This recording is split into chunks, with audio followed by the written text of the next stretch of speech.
Right now, one narrow strip of water is putting the entire global economy under pressure. Not a continent, not a superpower, not an entire ocean, a choke point. A passage so narrow, so strategically exposed, that if commercial traffic through it becomes too dangerous, the consequences spread everywhere. Oil, gas, shipping, inflation, food, industry, politics. We have seen energy shocks before. In 1973, the oil embargo rewrote the global economy. In 2022, Russia's gas cuts pushed Europe into crisis mode. But this is different. Because this time the pressure is building around one of the most important energy arteries on Earth. Roughly a fifth of global oil flows through the Strait of Hormuz. A major share of global LNG trade depends on it too. And when movement through that corridor becomes disrupted, delayed, or commercially unworkable, markets do not wait for official declarations. They react instantly. Prices jump. Insurance costs surge. Ships pull back. Governments reach for emergency reserves. And suddenly, a regional war starts looking like a global economic event. This is not just a story about the Middle East. It is a story about how fragile the world still is. Let's understand it. Welcome to Energy Wars. For decades, analysts warned about the Strait of Hormuz. The warning was simple. If this corridor is seriously disrupted, the whole world feels it. Because the strait is not just another shipping route, it is one of the most important bottlenecks in the global energy system. Oil from major Gulf producers moves through it. LNG exports depend on it. Shipping confidence depends on it. And once confidence starts breaking, the impact spreads far beyond the water itself. That is the first thing people get wrong about energy crises. They think the damage starts when supply completely disappears. It doesn't. The damage starts earlier. It starts when risk becomes too expensive, when insurers reprice, when operators hesitate, when chartering becomes harder, when markets begin assuming the corridor is no longer reliably open. That is enough to move the world. And that is exactly why this passage matters so much. It is not just narrow geographically. It is narrow strategically. There are very few substitutes, very little redundancy, and almost no painless workaround if disruption lasts. That is what makes a choke point dangerous. Not just what flows through it, but how hard it is to replace. This is where the story gets more serious, because when people hear the word war, they usually picture battlefields, missiles, airstrikes, troop movements. But modern conflict does not stay on the battlefield. It spills into systems, energy systems, trade systems, insurance systems, supply systems, financial systems. And when those systems are hit, the pressure moves outward fast. That is why a conflict in one region can suddenly affect fuel prices in Europe, gas buyers in Asia, import costs in poorer countries, central bank decisions, shipping companies, manufacturing margins, consumer confidence. The battlefield may be regional. The stress is global. And this is what makes choke points so powerful. You do not need to shut down the whole world. You only need to threaten one critical valve inside it.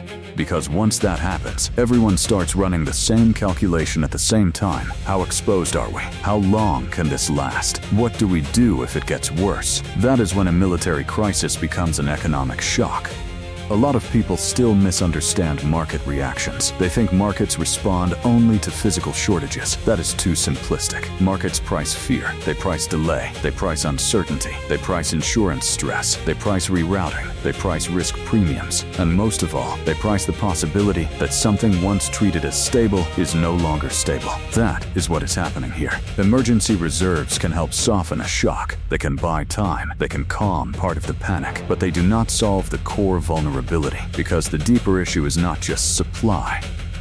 It is movement. If one of the most important transit corridors in the world becomes too dangerous or too expensive to use normally, then the problem is structural, not just temporary. That is why markets react so violently, not because they know the worst outcome is guaranteed, but because they know the system is more fragile than it looked a week earlier. And once that realization enters the market, everything gets repriced. The first losers in a crisis like this are usually the obvious ones: heavy energy importers, exposed industries, transport-dependent economies. But the deeper damage often shows up elsewhere, in countries with weaker currencies, in economies that rely heavily on imported fuel, in places with less fiscal space, in households already stretched by inflation. That is how energy shocks become social shocks. First oil rises, then transport costs rise, then food costs rise, then industrial margins get squeezed, then inflation expectations move,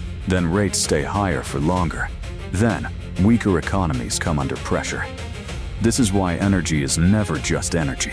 It is embedded in everything.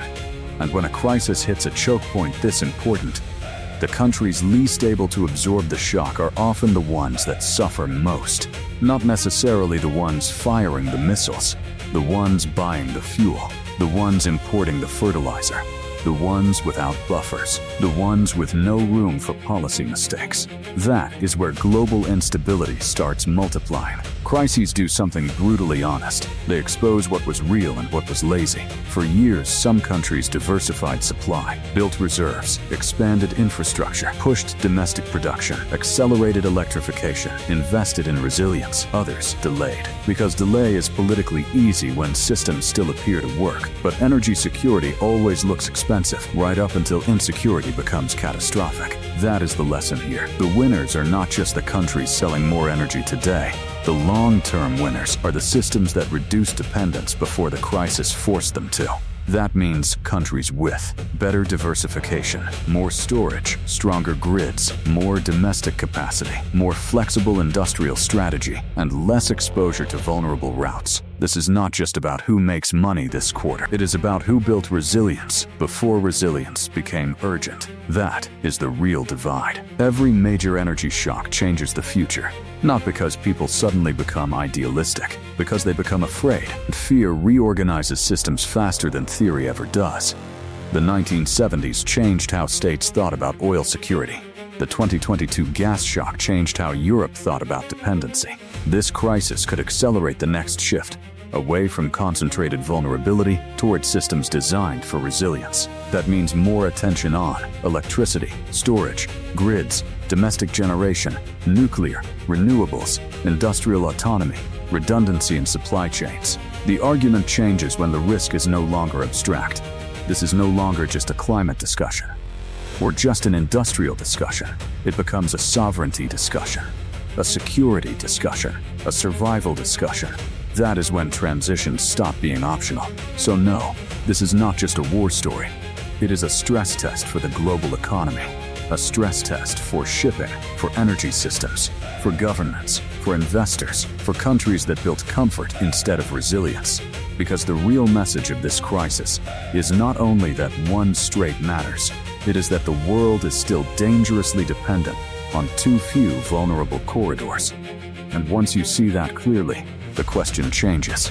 It is no longer, will the strait stabilize? It becomes, who is still exposed when the next choke point fails?